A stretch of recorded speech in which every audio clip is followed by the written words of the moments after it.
Zomba, Mulanje, Blantyre, Chikwawa, Mwanza, and Mangochi. For more information, contact 0883-815-055 or 0996-892-965. Get a Zuku decoder today and not miss daily mass, worship and prayers, news bulletins, and so much more on Luntha TV, bringing wisdom into your home.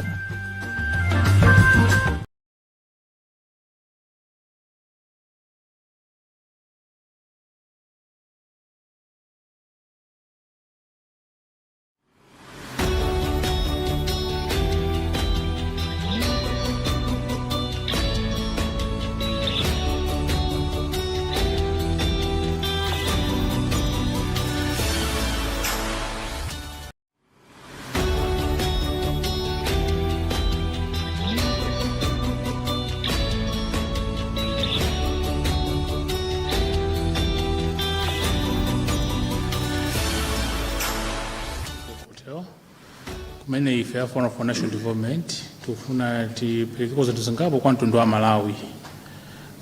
Monga bungwe takhalupanga zinthu zosiyanasiyana makamba nkhani yakatangale komanso chitukuko cha anthu, ndipo nachitenga mtengo wapatali tsiku la lero kuti tipereke feedback kwa Malawi pa zimene takhati kuchita, nanga chachitika ndi chani, nanga chipita chitsogolo pita bwanji.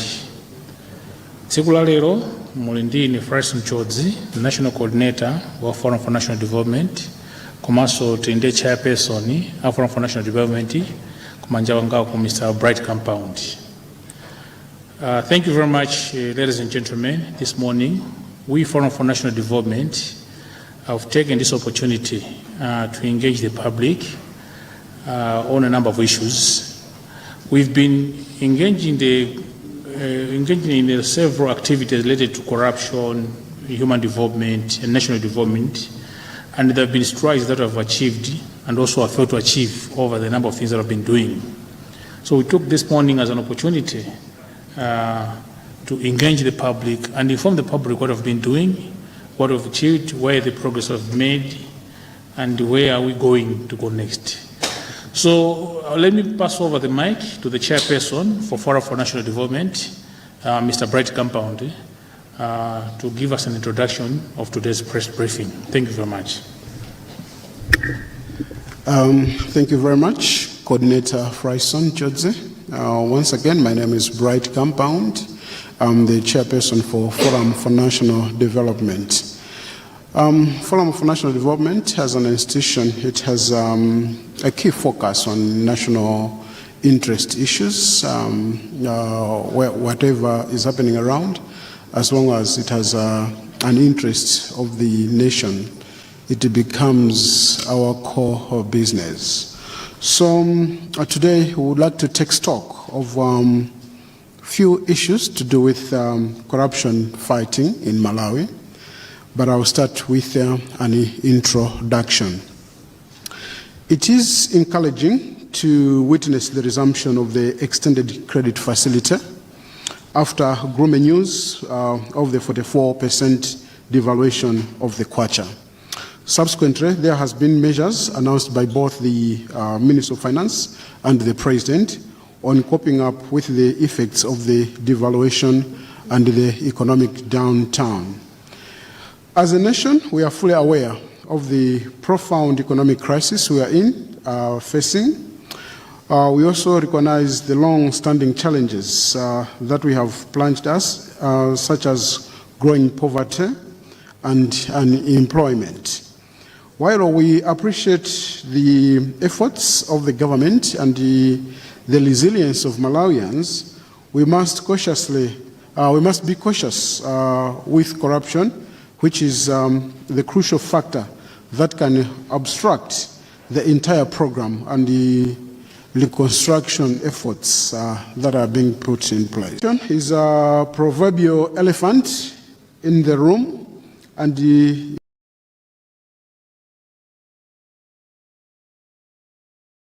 represents our weakness or weakest point as a nation.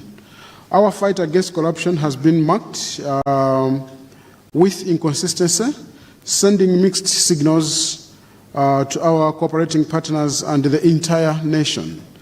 Unless we address corruption with the seriousness and the determination it deserves, particularly in the critical sectors like energy and fiscal discipline, where criminal activities and money laundering have become rampant, our efforts may be futile. We, as FND, strongly believe that with the resumption of ECF, the expected budgetary support and the many commitments from the cooperating partners requires that we become more vigilant in ensuring that we deal with corrupt elements decisively, so that we must move forward as a country and don't degenerate into economic chaos once more and fall out of IMF program.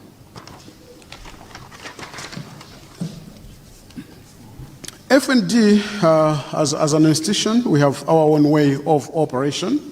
And as an institution, we believe in, that for national development to occur, we must deal away with impediments to development, and with priority being people's development and the governance of Malawi. Likewise, we must promote and encourage actions that are likely to result into people's development and the national development. At the core of our actions as an institution, first point of call is dialogue and engagement on matters of national importance. This is why we ensure that whenever we have matters, we must raise those matters with relevant authorities in the country, and we never get tired of engaging with the duty bearers, regardless of their opinion towards engaging the citizens and the people of Malawi. We do this through writing those institutions on matters. We also submit petitions, but also complaints to relevant institutions, but also meeting with the duty bearers if they're open to such an engagement. Where we note indifference to the engagement, we strongly feel that the matters are of extreme national importance. The FND reserves the right to take necessary and legal actions to ensure that the people of Malawi are better served. The actions include taking strategic litigation on such matters. We'll give an example of the Salima Lilongota project as one of the projects where, as an institution, we move forward and instituted a litigation action. In the extreme circumstances, the FND believes that as a last resort, civil disobedience would be deployed, including the right to protest, just as we championed the protest against the sale of Malawi Savings Bank. I think that was around 2015. We are a firm believer of human rights, and we collaborate with other non-state actors in pursuit of common goal. Likewise, where we disagree with certain actions of some comrades, we respect their actions to act accordingly, to act according to the laws of Malawi and within the laws of Malawi, and through that we also move forward to defend the rights of every individual, every groups of people that are enshrined in the Republican Constitution. You may wish to know that throughout the processes that we have been doing, Forum for National Development, we have extensively engaged with the government departments, different agencies of government. We have continuously engaged with them. At this point in time, I would want to invite my coordinator, Mr. Fryson Chodzi, to take you through some of the actions that we have been undertaking and probably the results of the engagement that we have had with the various government agencies. Coordinator Chodzi. Yeah, thank you very much, Chair. Ngalimonga wafurokozela chairperson na Forum for National Development. Ifeyo ngati bungwe takatupanga zinthu zosiyanasiyana makamaka pa nkhani ya katangale ndi nkhani ya chitukuko m'dziko lino. Pa ntchito imene takatugwirayi takatukulandira ndithu responses zosiyanasiyana. Talandirako ma response amene akhala positive from the duty bearers. I've also managed kulandira ma response amene akhala negative from the duty bearers. Pala anthu ambiri amene mwina ndi ma public officers, duty bearers, komanso kugwira ntchito zosiyanasiyana zokhuza boma amakhala indifferent to civil society or to the public per se when they try to hold them accountable. They don't like to be held accountable. But we have also noted along the way that there are also public officers within the same system that have set the pace in terms of being responsive to being held accountable or to fight corruption. Let me mundrole ndifotokozepo muna zinthu zingapo on the negative side first. If as a forum over the past 2 years when we have been pursuing different matters, napopanga respond they have issued threats of death. AI atipanga threat ni AI tikupititsana kundende. AI they could harass us, and some of them have even called us out. On the negative side, we have also noted that some public officers, when you go out an institution, at a certain institutional level, the head of that institution would think that you are dealing with things that are personal to him. One such example where they have experienced that is when we engaged on the matters related to issuance of passports to foreign nationals by the Department of Immigration, where we engaged Parliament and that institution. The responses from third parties would get phone calls, director general, when the issue is not about an individual, it is about the whole department issuing those foreign passports. We're still pursuing the matter, by the way. We have also noted that some public institutions, they deliberately choose to ignore any accountability processes, either from the public, from civil society, even from the media itself.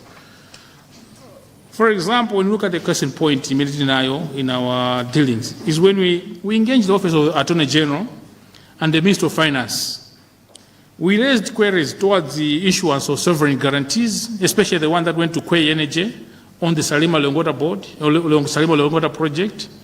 We tried to engage the officers for explanation, but both the then Minister of Finance was non-responsive, the Attorney General was non-responsive, which left us with no choice but to pursue the litigation. So you find that the non-responsiveness of the public officers on issues of national importance also lead us to take certain action. The other example would also give on the negative side is what we have noted that parliamentary leadership, especially from the office of the leader of the parliament, has been sometimes not being responsive to matters when inquired on the parliament as a general. Furthermore, we've also noted that sometimes that office acts to gag the committees of parliament when they want to address matters. You are aware what happened with the Committee on Agriculture, Joint Committee on Agriculture, which were doing investigation on the fertilizers, how it was gagged eventually, that up to now the report has not been issued and things are going to stalemate. However, there are also positive responses that we have received in the course of our implementation. There have been institutions as well as public officers that have also been extremely very helpful, extremely well engaging with the public. I'll start with looking at the Anti-Corruption Bureau. We've noted that during our engagement with the Anti-Corruption Bureau, especially the Director General's office, they have been very much responsive. Every time you raise an issue for SCB, they'll bring feedback. And when the matter is not going to be pursued, they will actually declare and say, we are going not to pursue this issue because of ABCD. And they'll also give you routine update when you seek from them. So, okay, we are update of the cases. We might want to bring to the public, as FND, we've raised over 15 issues with the Anti-Corruption Bureau. Now, people have been asking us, how do you raise issues? What happens as an institution, a lot of complaints from the public and these individuals, even Makalata. Because a lot of people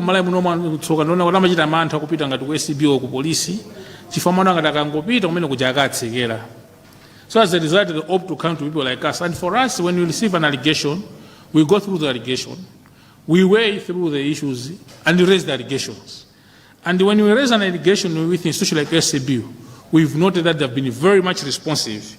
And for whatever challenges that SCB is going through, If we can comfortably confirm that the commitment has been unwavered in terms of fighting corruption from the SCB and the Director General per se, and even other investigative officers. There is a lot of commitment. Yes, they are facing challenges, but they have been responsive to the public. A second office that has been very much positive in terms of being responsive to most of the issues has been the Office of the Ombudsman. There have been a lot of queries that have been submitted to the Ombudsman, and every time they take time to respond, investigate. Where there are no issues, they will say there are no issues. But anybody in Kani, amayamba. We've had successes and challenges. I know one of the things that we have been pursuing has been outstanding. It has been the issue of the CEO of Mera. But there are also other issues that we have been successful with working with the Ombudsman. So that office, we must also commend it for doing a great public service in dealing with matters of national importance and ensuring that we've got a just and fair nation. We've also had a lot of positive impact from parliamentary committees, especially the Public Appointments Committee, the Public Accounts Committee, the Legal Affairs Committee, and even to a certain extent, the Committee on Agriculture. When you are pursuing matters related where Parliament is needed, we have noted that there's been a very positive response from parliamentary committees. When you bring a matter to some of the parliamentary committees, they would want to probe it. They would invite even the duty bearers to come to present the facts. They would invite us to make presentations. And we have still some matters within some of the committees that are being pursued. But we have noted that there's a lot of commitment from the parliamentary committees, and we must commend them that they are also doing a great job in terms of fighting corruption in Malawi. The other office that we have found that has been cooperative has been to us, the Office of the President and Cabinet, especially coming from the Secretary to the President and Cabinet herself.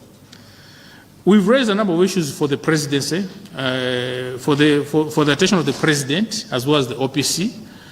And unlike in the past when you engaged the OPC, I think the OPC was not the institution that could easily engage with you.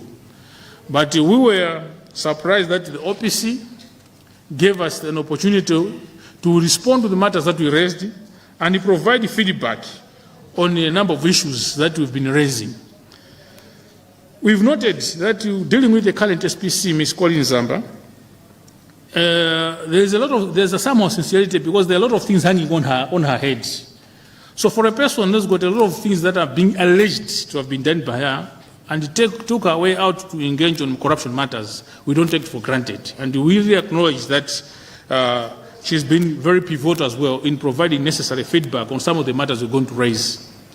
Having said that, both on the positive and the negative issues, in terms of response from the public officer duty bearers, Mundulole to highlight some of the key cases that have been pursuing as Forum for National Development. The first case, of course, is the Salima Lilongo Water Project. We undertook efforts to seek due diligence on the Salima Lilongo Water Project, owing to the nature of the activities and warning trends that was associated with the project.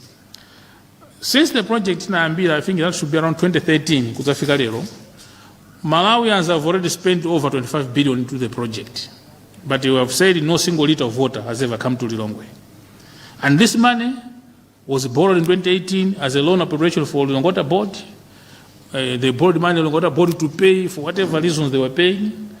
And today, we are also grappling with another domestic loan appropriation of 105 billion to continue financing the project. We have noted that the project has changed scope from time to time and all in favor of a contractor. And we've also noted that along the way, the terms of arrangement has also changed. Now, FND, we understood that if it quacks like a duck, it must be a duck. And as a result of that, we tried to engage, as earlier on we alluded to the fact, when we saw the changes in the scope, we tried to engage the Office of the Attorney General, Office of the then Minister of Finance. When the response did not come, that's when we went to court to obtain a court order where we were trying to stop the local banks from providing the loan. It was premised on the two things, that we needed accountability on what has already been spent into the project. At the same time, the way the loan appropriation bill passed through Parliament raised a lot of questions, because we've never had a supersonic speed bill that just takes hours from the date of from the first reading to actual enactment. What is the way forward? At the material time, the Supreme Court of Malawi removed the court order that had been taken from the High Court. However, the Supreme Court agreed with Forum for National Development to say that there are triable matters and material issues that warrant a judicial review. And we were advised to commence the judicial review with the High Court of Malawi, which we are glad to report that we commenced the judicial review on the matter of Salima Longoto project with the civil division of the High Court in Malawi, and the matter is waiting for adjudication. However, we still say that the original idea is that we must service the people of Malawi, and the deal must say there must be safeguards to protect the interests of Malawians. We are still open to dialogue to ensure that this process, your project is Sanga, but there must be safeguards that we put in place where this 105 billion should not become another 25 billion. Because we can come back here after 2 years, after taking 105 billion, still talking that we also invest another 105 billion, and we're still open to dialogue, even for another court settlement, where as long as we guarantee safeguards, where even the public is involved to monitor that when we give the 105 billion, we will not be told that 105 billion then if we will go into that settlement and agree. But what we want is to ensure that the project serves the people of Malawi. So at present, the court route remains open because we're already in court, but we are not saying that's the only route that we're going to take. Should they want dialogue where publicly we declare how this money is going to be spent and what trends we're going to monitor, we can opt for out of court settlement. But for time being, we'll pursue the court and ensure that this money does not leave the courts, the banks, until there are those safeguards. We know the attempts to have the money leave the banks, but we're also worried that at present there is a sentiment now that domestic borrowing must not be encouraged. So we're going to balance on those two issues. The second issue that we have noted, which we also want to bring to the public attention, is on the Salima Sugar Company Limited. As you are aware, from the beginning, FND engaged on matters of Salima Sugar Company Limited, including the OPC. We never agreed with the setup of the whole entire Salima Sugar Corporation Limited. And we've been vindicated somehow by the actions of the Secretary to the President of the Cabinet, who took a bold decision to institute a forensic audit on Salima Sugar Company Limited. And as things are, the audit, though it has not been made public, but it was leaked to the public. I believe most of us have gone through the audit. And the issues very dangerous and is. This is where, as a Forum for National Development, we are saying at least we are happy that the Secretary of the President Cabinet, Ms. Colin Zamba, took a bold step on Salima Sugar Company Limited. Because previously, when there was the other ESPC as well as the Chief Secretary, when the matters were being questioned, there was not even a single attempt to respond to these issues. So somehow, the bold step that has been taken, including that now, Salima Sugar Company has been put on administration. But if you look critically on the issues that are there, we believe that this is a bold move that must be taken. Now, in terms of way forward, we categorically and unequivocally support the position that government has taken on the Salima Sugar Factory, on putting it on administration.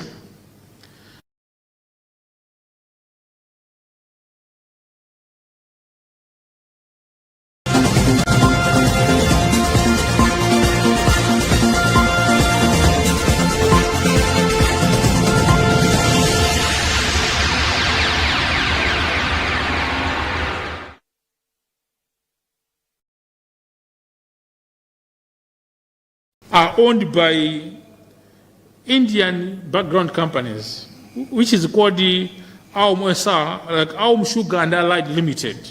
They say they own 60% of the company. But when you go through what the company has put into the project and what the government has put into the project, and all these things, you realize that that 60% is a fraud. They wouldn't even have owned more than 15% of the company. In other words, We are happy that government has taken this matter into administration. They should go beyond and make sure that this company must be owned by Malawians. The shareholding must reflect the investment that the people of Malawi have put into the company. Two, there's been a lot of criminal activities going on at Salima Sugar Company. And we would want the government to institute criminal investigation in all the people that were involved in defrauding Malawians through Salima Sugar Company. Three, we've noted that when you go through the audit, some of the elements that have been presented in the report is typical money laundering. There are companies that are not even financial institutions, lending out money to a company in billions, and this money becomes part and parcel of the contribution to the shareholding of the company, but yet you're going to pay. It's like people are buying a company using the money of the company. And we are saying that before even a company starts thinking, we would want to we are calling upon the SPC because she's the one now mandated with the issue of administration through an appointed authority to ensure that the companies that are given loan to Salima Sugar Company, which were not banks, amapasana ngati katapira, opasana batumba, ngati company yeku ngati Salima ija, kumana mngoli ndo mapasana ngongoli, which even the directors of the board sakudziwa, that must be treated as money laundering. Because there's no way a company of that nature can get a loan in billions, not through the banking system. And you just hear, oh, company inatenga ngongole 2 billion, 10 billion, kwa uje, ndeti bweza, aweza kaka miyati kapa sugar. That is that, when you look at the definition of money laundering in the Financial Crimes Act, we need that investigated clearly. And those companies, they must be investigated. We also, to publicly demand that the shareholding company inapite kwa Malawi, because they own more of the shareholders. And if you look at the issue of Salima Sugar Factory, panali issue of labor, at one point 80% of employees were coming from India, and some of them were not even qualified any more than Malawians. When you queried this, I remember in 2019 we raised this matter. No, it never took anywhere. Today, as part of the administration, we've been assured by the Secretary of the President Cabinet that they are going to even investigate all these issues, so that by the time the company start operation or better, it should reflect the shareholding, the labor issues, and everything must be addressed together. So this, we are pursuing issue Salima Lilongota project.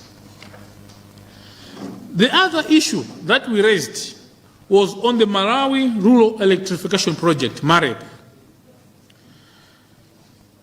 Some months ago, tinamva kunotalandira madandu kuna kuti kwachitika phwando ku Ministry of Energy okuza ndi MAREP. Kumene makampani apasana ndalama and have not delivered the services. We queried the Ministry of Energy and the OPC, because MAREP is under energy but also under the directive of the Office of the President Cabinet. And they say, tufuna mwendawache feedback, zikuenda bwanju MAREP. Tamva kuti ndalama mopanga phwando za Malawi, almost close to 10 billion. What have they delivered? Ironically, the Minister of Energy, as well as the Minister of Energy, has never been responsive, never even bothered to address the matter. Strangely though, OPC took an initiative to address the matter. And we've been given enough evidence and feedback on the MAREP. And out of what we have gathered so far, panali makampani 30, ana apanga qualify to supply katundu wa MAREP. These 30 companies, 29 of them, they received an advance payment of different sorts. Only one company did not receive an advance payment. Out of all these 29 companies, then the Banali Mutiti general dealers, an under advance payment, 122 million, 812,700,000 kwacha. And the Banali Nexel, in under advance payment, 42 million, 664,192. Out of these three companies, Nexel and the Mutiti, after being pressured by the ministry as well as the OPC, they managed to pay back the money to the Minister of Energy, which they got in totality. So for Nexel, they paid back the money. Mutiti also paid back the money. However, Elvis suppliers and general dealers have not paid a single kwacha back to the ministry, nor have they supplied after being advanced with an amount of 389,917,911 kwacha. Way forward. Number one, we must commend the government, especially both OPC as well as the Minister of Energy, for taking an initiative to ensure that all the companies that got advance payment and quota supply, and those that did not supply, were forced to pay back the money. I think, in our opinion, it is unprecedented in the history of Malawi, looking at the corruption cases the way they've been, for a company that got funding from government, doesn't supply and they pay back. So we really need to commend that. That is, there's been a bold decision that has been made. However, we believe that we've been informed that either this week or next week, MAREP will be issuing new contracts to new suppliers. We would want to make sure that these companies that managed to get for advances and did not deliver should not ever get a contract from MAREP. We will monitor and observe. Number two, in the case of the company, LV suppliers and general dealers, which got the money, about 389 million, that's almost 400 million, close to $500 million. And by now, if with this devaluation, it should be hitting over 600 plus million. Should be held accountable. The owners of this company, there must be criminal investigation. Why they got the money, why they did not supply, why are they failing to pay back? Over and above, we are already writing the PPDA to ensure that this company must be struck off from dealing with business ever again. Because they can do this today, and they'll do the same today and again with another department. So we'll be writing PPDA, and even the Attorney General, we've noted the Attorney General scrapping off Makampanena for corruption and fraud. I think that here's a typical example that must be done. So we'll be following up on this matter as well. Then there's been matters related to Ejenko. There have been a lot of allegations that have come from Electricity Generation Company of Malawi.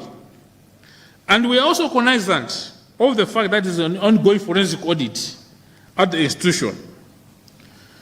Without preempting what is going to be established, we categorically state that we applaud the government for taking a bold decision to have forensic audit done at Ejenko.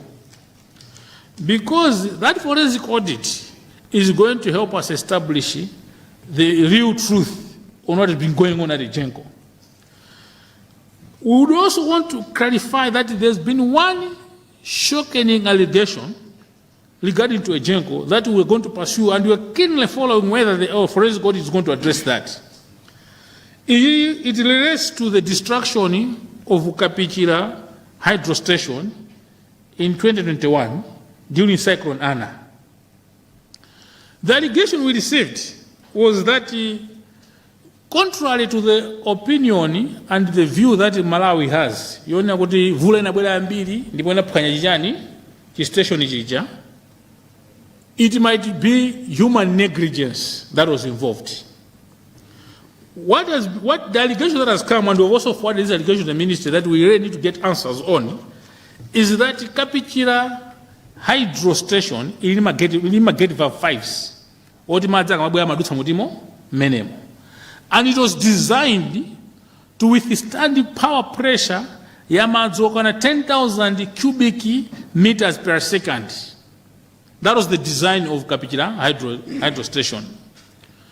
Cyclone Anna was the force of Cyclone Anna was a third of the designed force. The force in the Cyclone Anna was estimated to be around 3,500 cubic meter per second, as compared to the design to withstand 10,000 cubic meter per second. But what had happened, the allegations are that out of the 5 valve, the gate valves, only 2 were functional at the time. Ejenko did not maintain the other gate valves to prepare for eventualities. And when Vulema Bwera, therefore they could not even open the other 3 gate valves to protect the hydro station, which led to the destruction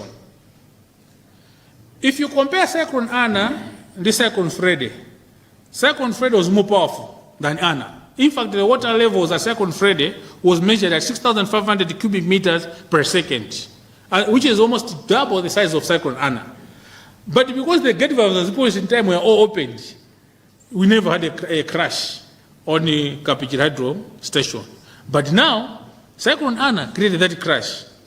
Now, what is the impact? We also deal what Malawi went through. How much money Malawi lost in productive time, production of the industries. We know people died in hospitals. Timanandra stories literally the whole country, even in my company, and I just want to kuti I magesa kupezeka 16 hours of blackouts. We are trenching people. Now, all these things that if you quantify them, you might find that the country lost billions of kwachas. Now, if you quantify all these things, we are willing to forgive if it was indeed nature's problem, right? But now where you hear it might not have been nature, but negligence. Because at the material time, sukute jenko drama ina alibe. Drama zina alibo nditu. Actually, up to today as I speak, instead of money, that is my account muja. They could have used the money, like Utimazoto said, if you remember October, November, it means by September they should have maintained all the journey, all the hydropowers in readiness of the rainy season. So we would want, as a way forward, we are praying kuna kuti the forensic audit kuchitikai ikaleta banga address issues za Kapiti. And if it's indeed true, kuna kuti there was human negligence, as I've alluded to, as allegations are saying, people must be held to account. We cannot have a country losing billions, losing life, losing jobs, and we behave as business as usual. We need to set a standard that we just golo. Tisabobeleso mistake to karutaniwa to kubangawa. Then another issue that we've been dealing with related to corruption has been on the issue of debt, public debt. Tose uzidona kuti ai dziko la Malawi ngongole yake is hitting around 10 trillion kwacha. But of which is that this debt yambili 60% of it is come from domestic borrowing. And unfortunately, domestic borrowing is one of the worst debt you can ever have, because the conditions are very stringent. You pay a higher percentage. But what is also shocking is that we don't have much to show for all these debts that we've been acquiring. And as a result, we believe, as Forum for National Development, we would like to call upon either the President or the Minister of Finance, more especially the President, to institute a commission of inquiry. We know that audit is more closed thing. But we would want a commission of inquiry on debt management in Malawi. And of particular interest, according to what we have so far established from the layman's point, which are going to be clarified, we would want this inquiry to zero in what money was collected and what did it do in the years 2013 to 2014. We would want the same on 2017 to 2019 and 2021-2022. These are the years that are of particular interest, because I think the debt levels this particular period of time were very huge. And we need to know, because the allegation is that some of the debts might not even have gone to the intended purposes. They might even have financed other things. So we want a commission of inquiry. It's only new these years, and even other years from 1994, but particular of interest are these 3 periods of time. So that we should know, kodi ana abwereka ndalama za malandi ndani zinalipo zingati zinagwira ntchito yanji. Chifukwa ngongoti kubweza ndife. Ngati pale zika zina zake chenyengo kuti amamangotenga kumagawana, as it is alleged to, then those people must face the music. We need to ensure that tikamabwereka ndalama, there should be prudence, knowing that we are to bwereka ndalama on behalf of Malawians. And rather, we should borrow for things that are going to develop Malawi than just borrowing for consumption of individuals. So these are some of the issues that we as the Forum for National Development have been pursuing. Suffice to say that there are still outstanding issues with SCB, with the Office of Ombudsman, with OPC, but so far, for those institutions, including Parliament, that are becoming responsive, we know that we are going to get a response as we are going forward. For those that are not responsive, I think there will be other alternatives to take as we're going forward. But as once again, we're going to say that for those institutions and individuals, especially looking at Parliament, the committees, we must continue to commend them for their being responsive. The office of the President Cabinet, more especially the Secretary of the President Cabinet, must be commended. I think that office from before has been meant to be more secretive and doing things very differently. If the trajectory that Ms. Collins has taken continues, where she becomes open to engage the public on matters of corruption and ensure that the things are clarified, continues, I think we might, in the near future, we might have a better civil service in Malawi. Likewise, Anti-Corruption Bureau, with all the challenges, they must be encouraged to continue doing the great job. Finally, let me say that we at FND, we are committed to the corruption fight and ensuring that with the current economic crisis we are going through, Malawians must survive. There have been measures that have been presented. Very good, some very daring. We cannot start questioning them because we are just hearing them. Maybe after a month or so, we'll start looking at whether we are making progress. It is the onus of all of us to start supporting some of the measures and monitor. Because if the president assures us that there's no foreign travel, we cannot just get excited within a week and say there's no foreign travel. We need to continuously monitor until maybe December, until April, and say, indeed, the president walked the talk. But we cannot talk to Misa because he's promised not to travel. We want up to April, has he not traveled? Have they followed through? They should have reached. But over and above, the main niche here is that this is not the first time Malawi is getting an ECF. This is not the first time that donors are pumping money into the economy. But we have noted in the past, 2012, 2013, there was money that was pumped into the economy. When the money was pumped into the economy, the politicians become relaxed along the way. The public servants are not going to create a cash gate. Because there was too much money, they started stealing. That's why the Makani Nama Mabuti. But because there was money coming in, that's why the people started stealing. You find that even in the period from 2014, 2019, 2020, because there was a lot of money coming into the country, there was also rampant stealing. Similarly now, we are faced with an opportunity of ECF. We are faced with an opportunity where donors are committing budgetary support. We are faced with an opportunity where there is a commitment to different development projects and donations to the country. It might even tempt, the president might be committed, the Minister of Finance might be committed, but it might tempt some public service servants to start creating, tekamati kuba mboma, and hamona nga nthawi zonse ndero babira bank bakatenga ndalama ndikugawana.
Luso Technology yatibweretsera nkhani yabwino. Lilongwe, Luntha ndi Mzuzu, chimwayi chofuna kuphunzira ntchito zamanja chomwe takhala tikudikirira chija chafika. Lusotech ikhale kuphunzitsa makosi akumtima kwanu ndipo pamapeto mudzalandira certificate ndi zida zoyambira kuma repairing courses. Ndipo 85,000 mudzalipira makosi awa: ICT, computer, tailoring and fashion design, electrical and solar installation, audio production, video production, phone repairing, computer repairing, electronics repairing. Pamene 200,000 mudzalipira makosi awa: plumbing, welding, catering, komanso course methodology. Registration ndi 5,000 kwacha. Kuti mulembetse, imbani foni pa manambala awa: 0995 54 5449, 0995 54 5449, kapena 0888 114412, 0888 114412. Olofikani kuma ofesi athu omwe ali ku Lilongwe White Falls pafupi ndi Admark, pamene ku Luntha City Plaza Building floor number 3 ulimbe kumeneko. Pamene ku Mzuzu mutipeza moyang'anana ndi main gate ya msika wa mahardware. Masiku anotu somangokhala manjalende. Tiyeni ku Lusotech.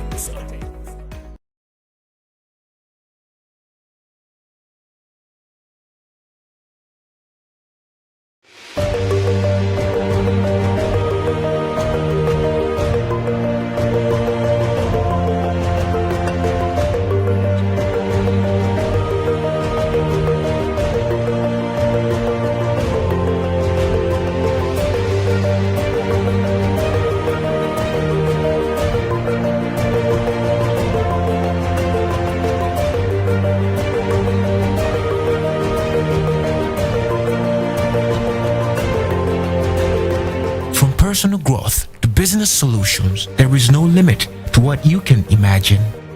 It's time to reimagine banking. Centenary Bank, our bank.